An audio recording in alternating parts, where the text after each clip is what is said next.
तो आज एक बहुत ही दिलचस्प सवाल का जवाब ढूंढते हैं। एक ऐसा सवाल जो किसी बेकरी में रखे उस सुनहरे परतदार क्रोइसान को देखकर मन में आ ही जाता है। वो एहसास हम सब जानते हैं। वो पहला निवाला जो मुंह में जाते ही घुल जाता है। लेकिन इस लाजवाब स्वाद के पीछे सेहत से जुड़ा एक बड़ा सवाल भी तो छिपा है। और सवाल यही है जो हमारी आज की इस पूरी पड़ताल का सेंटर पॉइंट है। क्या ये शानदार दिखने वाली पेस्ट्री उतनी ही मासूम है, या ये हमारे ब्लड शुगर को चुपके से आसमान पर पहुंचा रही है?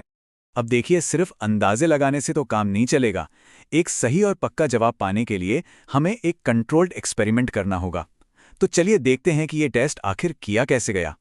इस एक्सपेरिमेंट को बिल्कुल सटीक बनाने के लिए हर चीज का ध्यान रखा गया। एक 60 ग्राम का ताज़ा क्रोएसान जिसमें करीब 250 कैलोरी थी, और हाँ, उस पर कोई एक्स्ट्रा मक्खन नहीं लगाया गया था। ब्लड शुगर में होने वाले हर छोटे बड़े बदलाव को ट्रैक करने के लिए एक कंटिन्यूअस ग्लूकोज मॉनिटर का इस्तेमाल किया गया। तो चलिए अब आते हैं उस पल पर जिसका हम सबको इंतजार था। रिजल्ट्स आ गए हैं, और मैं आपको बता दूं, ये वो बिल्कुल नहीं है जिसकी किसी ने उम्मीद की होगी। ब्लड शुगर में बढ़ोतरी हुई सिर्फ 22 mg पर डेसीलीटर की। एक पल के लिए इस नंबर को देखिए। mg पर डेसीलीटर का मतलब है मिलीग्राम्स प्रति डेसीलीटर, जो खून में ग्लूकोज को मापने की यूनिट है। अब ये 22 का आंकड़ा अकेले सुनने में शायद ज़्यादा ना लगे, लेकिन असली कहानी तो तब शुरू होती है जब हम इसकी तुलना करते हैं। जैसा कि कहते हैं, कोई भी नंबर अकेले कुछ नहीं बताता, उसका असली मतलब तो कॉन्टेक्स्ट से ही निकलता है। तो चलिए इस 22 mg पर डीएल के आंकड़े को दूसरी ब्रेड्स के सामने रखकर देखते हैं।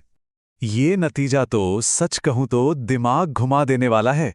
अब तक जितनी भी ब्रेड्स टेस्ट की गई हैं, उन सब में से क्रोएसान का ब्लड शुगर पर असर सबसे कम था। यहां तक कि इसने मशहूर सावोडो ब्रेड को भी पीछे छोड़ दिया। जरा इस चार्ट को देखिए, सारी कहानी साफ हो जाएगी। व्हाइट ब्रेड टोस्ट, उसने तो सीधा 42 mg पर डीएल का जबरदस्त स्पाइक दिया, मतलब क्रोएसान से लगभग 2 गुना। और तो और जिसे हम हेल्दी मानते हैं, वो सावरडो ब्रेड, उसका स्पाइक भी 24 mg पर डीएल था। तो इस रेस में क्रोएसान साफ साफ विनर है। पर एक मिनट, यहाँ एक बहुत बड़ा सवाल उठता है। अगर क्रोएसान और व्हाइट ब्रेड दोनों ही रिफाइंड आटे यानी मैदे से बने हैं, तो फिर उनके असर में इतना जमीन आसमान का फर्क क्यों है? जवाब असल में क्रोएसान की बनावट में ही छिपा है। तो इस पूरी कहानी का हीरो कौन है? कौन है इस चौंकाने वाले नतीजे के पीछे? जवाब है मक्खन। जी हां, ढेर सारा मक्खन। चलिए इसके पीछे की साइंस को समझते हैं। ये डोनट चार्ट देखिए, यह साफ साफ दिखा रहा है कि एक क्रोएसान के कुल वजन का लगभग 25 से 30% हिस्सा सिर्फ और सिर्फ मक्खन होता है। और बस यही है इस पूरी पहेली का सबसे जरूरी हिस्सा। तो यहां साइंस क्या कहती है?